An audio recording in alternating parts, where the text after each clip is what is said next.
Let's begin our Bible reading. I am going to proclaim Mark 2:23-28, entitled, Lord is Jesus alone. In the previous session, Jesus ate with sinners.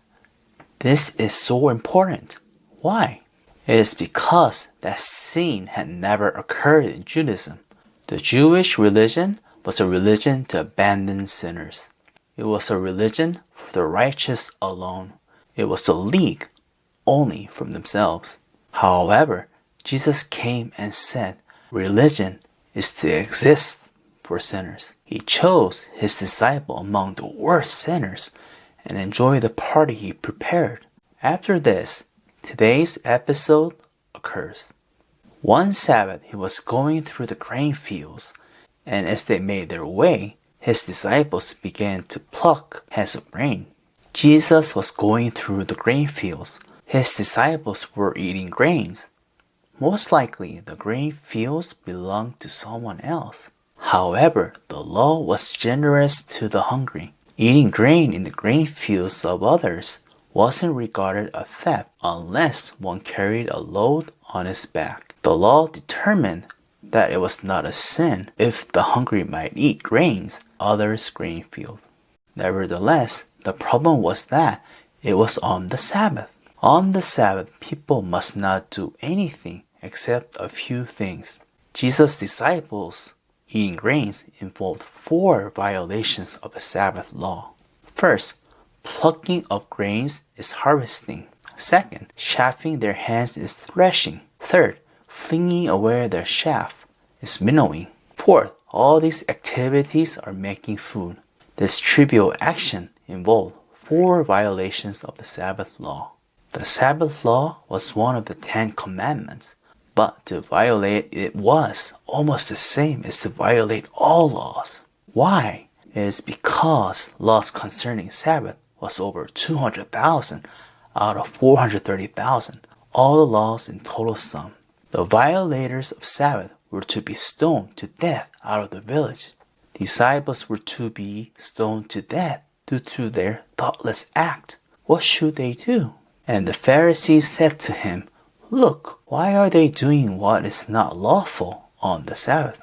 How did you teach them in such a way that they openly violated the most important of the law? Are you really a rabbi who teaches the Bible? The legalist mentioned to such an opposition. What was Jesus' reply? And he said to them, Have you never read what David did when he was in need and was hungry, he and those who were with him? How he entered the house of God when Abiathar was high priest, ate the bread of the presence, which it is not lawful for any but the priest to eat, and also gave it to those who were with him. Jesus began his defense with a famous story that any of the Jews well knew. Once, David was running away from King Saul due to his hatred and jealousy.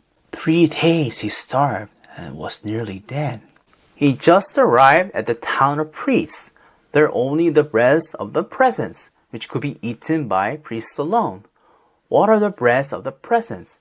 On the altar, the fresh soft breads were offered to God every day. 1 day later, the bread became hard and dry. The hard, dry breads offered 1 day before were taken out, and the new fresh soft breads newly offered.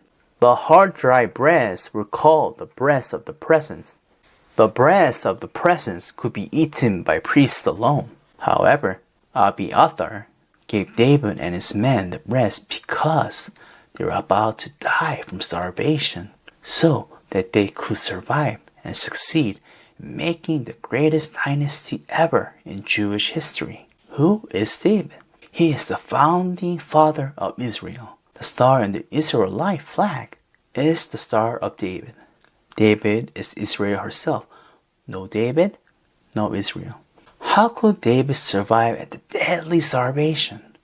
He could survive because of eating the bread of the presence, which could only be eaten by priests alone. What does it suggest? It suggests it is more important to help one's life than to keep the law. According to this principle, Jesus developed the meaning of Sabbath. And he said to them, the Sabbath was made for man, not man for the Sabbath. At Jesus' time, almost half of the law was the laws related to the Sabbath. To such degree, the Jews regarded the Sabbath law the most important. To keep the Sabbath law was to keep the whole law. God gave us Sabbath as a gift to let them take a rest one day a week. On the contrary, they worshiped Sabbath as something like God. They misunderstood the purpose of the Sabbath law and idolized Sabbath as their own God. So Jesus turned their false premise, religion above human beings, into the true one, human beings above religion. Jesus says, God made Sabbath for human beings, not vice versa. Religion above human beings is a false religion, so Judaism is false. So the Son of Man is Lord even of the Sabbath. Human beings are above religion. However, they are not its ultimate purpose. His remark, I am Lord of the Sabbath, implies that they make two serious mistakes.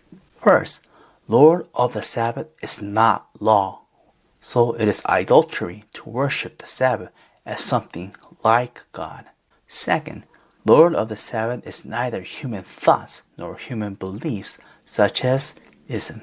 The legalism built up over 200,000 Sabbath laws and obliged people of keeping them. The legalism couldn't be Lord of the Sabbath at all. God gave human beings the law, but legalism was made by human beings. Legalism is the shackles to make human beings enslaved. God has never given a regulation of the Sabbath observance. It is not written in the Holy Scriptures. It was made by human beings. All things such as over 200,000 Sabbath laws, the Sabbath observance, regulation, the legalistic perspective are imitating the real Lord and come to an end to the fake religion. Fake religion makes human beings its slaves. The Sabbath laws, the Sabbath observance regulation, the legalism, all are the fake Lord, not the real. The real Lord is God. Long time ago, God freed the Hebrews living as slaves in Egypt. God gave them the Word.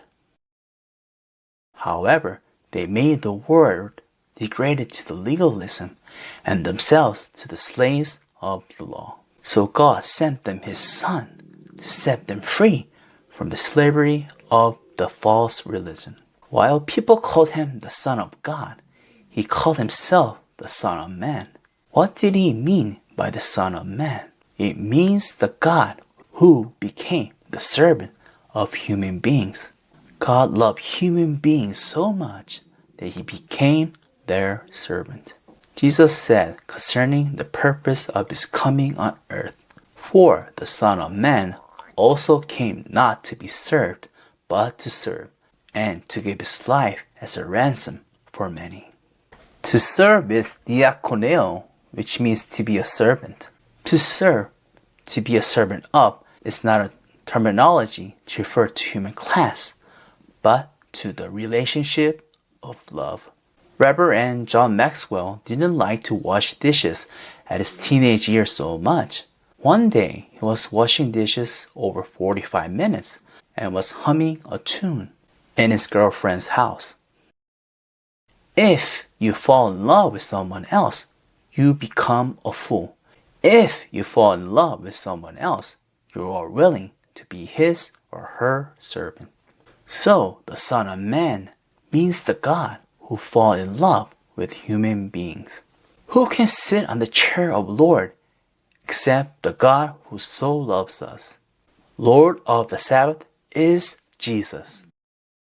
Nevertheless, a question may be raised. Why did Jesus not say, Lord of the Sabbath is God? If He says so, the Jews might have been less furious. That I am Lord of the Sabbath means that God so loved us and became our servant. The Son of Man connotes the revolutionary conception that God serves human beings. This conception is not included in the Old Testament. We can know only through Jesus. Therefore, Lord of the Sabbath is Jesus. The Lord of your life is Jesus.